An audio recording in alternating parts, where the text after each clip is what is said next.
பரிசுத்தமுள்ள தகப்பனே, கிருபையாய் தந்திருக்கிற இந்த புதிய நாளுக்காக நன்றி ஆண்டவரே. இந்த மாதத்தின் 6வது நாளுக்காக தேவனுக்கு நன்றி செலுத்துகிறோம். எங்கள் பிதாவாகிய தேவனுக்கு ஸ்தோத்திரம், கர்த்தராகிய இயேசு கிறிஸ்துவுக்கு ஸ்தோத்திரம், பரிசுத்த ஆவியான திரியேக தேவனுக்கு ஸ்தோத்திரம். இந்த நாளிலும் கூட வாசிக்கும்படியாக தெரிந்து கொள்ளப்பட்ட வேத பகுதி சங்கீதம் 3 வசனங்கள் 4 முதல் 8 வரை. நான் கர்த்தரை நோக்கி சத்தமிட்டு கூப்பிட்டேன். அவர் தமது பரிசுத்த பர்வதத்திலிருந்து எனக்கு செவி கொடுத்தார்.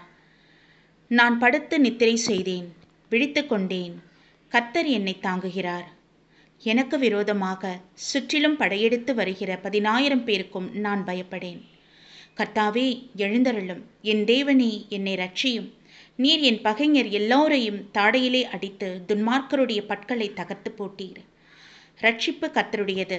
தேவரீருடைய ஆசீர்வாதம் உம்முடைய ஜனத்தின் மேல் இருப்பதாக என்பதே. கர்த்தருடைய நாமத்திற்கு மகிமை உண்டாவதாக.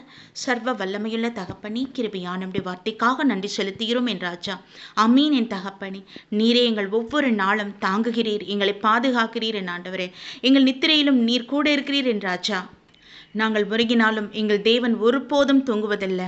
அமீன். கண்ணின் மணியைப் போல எங்களை பாதுகாத்து கொண்டிருக்கிற என் தேவாதி தேவனுக்கு நாங்கள் நன்றி பலிகளை ஏறெடுக்கிறோம் ஐயா. எங்கள் கால்கள் நடுவாதபடி, அது விழுந்து போகாதபடி உடைய தூதர்களை கொண்டு தாங்குகிறீரே, மக்கு ஸ்தோத்திரம் அப்பா. நன்றி ஆண்டவரே. உடைய சமூகம் எப்பொழுதும் எங்கள் ஒவ்வொருவரோடும் இருப்பதாக. இவ்வேளையிலே ஒவ்வொரு குடும்பத்தையும் தேவ சமூகத்தில் அர்ப்பணிக்கின்றோம். கணவன், மனைவி, பிள்ளைகள் என்று கர்த்தர் வேலி அடைத்து பாதுகாத்துக் கொள்ளுங்க. உம்முடைய சமாதானம், உம்முடைய சந்தோஷம், உம்முடைய மகிழ்ச்சி ஆண்டவரே உம்முடைய பிள்ளைகள் மீது நித்திய காலமாய் இருப்பதாக. தேவாதி தேவனுக்கு நன்றி பலிகளை ஏறெடுக்கிறோம் ஐயா. எங்கள் தேசத்தை ஆசீர்வதியும், பாதுகாத்து கொள்ளுங்க ஆண்டவரே.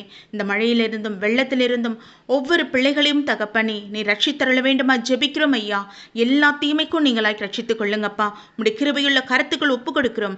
ஒவ்வொரு குழந்தைகள், சிறு பிள்ளைகள், வாலிப பிள்ளைகளை விசேஷமாய் வேலையடைத்து பாதுகாத்துக் கொள்ளும். நன்றி செலுத்துகிறோம் ஆண்டவரே. எங்கள் இந்திய தேசத்தை ஆசீர்வதித்தள்ளும். பாதுகாக்கிற மகாதயவுக்கு நன்றி ஆண்டவரே. அமீன் பிதாவே. உலக நாடுகளுக்காக ஜெபிக்கிறோம் ஐயா. உலக நாடுகளிலே ஆண்டவரே ஜனங்கள் எல்லோருக்கும் உம்முடைய சமாதானம் உண்டாகட்டும். உம்முடைய ரட்சிப்பை சுதந்திரிக்க கிருபை தாங்க. தேவாதி தேவனாகி உம்மை நோக்கி பார்க்கக்கூடிய கிருபை தாரும் என் ஆண்டவரே. அமீன் அப்பா. உலகத்தின் காரியங்களிலே எங்கள் மனதும் எங்கள் நேரமும் போகாத படிக்க தேவாதி தேவனாகி உம்மை நாங்கள் ஆராய்ந்து அறியவும். மகத்துவமுள்ள தேவன், வானத்தையும் பூமி உண்டாக்கினவர், சர்வ சேனையும் நீர் உண்டாக்கி இருக்கிறீர் என் ஆண்டவரே. அல்லேலூயா.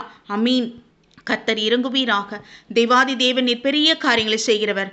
ஆமீன். வேதத்தை நாங்கள் வாசித்து உம்முடைய மகத்துவங்களை அறிந்து கொள்ள எங்கள் ஒவ்வொருவருக்கும் இரக்கம் பாராட்டுவீராக. ரட்சிப்பை ஒவ்வொரு மனுஷரும் பெற்றுக்கொள்ள கிருபை தாங்கப்பா. நன்றி ஆண்டவரே. நன்றி தகப்பனே. இந்த நாள் முழுவதும் தெய்வ சமூகம் பிரசன்னம் எங்களோடு இருக்கட்டும். நாங்கள் செய்கிற காரியங்கள் எல்லாம் தேவனுக்கு பிரியமுள்ளதாயும் கர்த்தரே முன்னின்று எங்களை நடத்த வேண்டுமாய் எங்களை தாழ்த்தி ஒப்பு கொடுக்கிறோம் ஐயா. கர்த்தராகிய இயேசு கிறிஸ்துவின் நாமத்தில் ஜெபிக்கிறோம் ஜீவனுள்ள நல்ல பிதாவே. ஆமீன். நம் பிதாவாகிய தேவனுக்கும் நம் கர்த்தராகிய இயேசு கிறிஸ்துவுக்கும் பரிசுத்த ஆவியான திரியேக தேவனுக்கு ஸ்தோத்திரமும் துதியும் கனமும் மகிமையும் வல்லமையும் ஞானமும் பலமும் சதா காலங்களிலும் உண்டாயிருப்பதாக. ஆமீன். ஆமீன். ஆமீன்.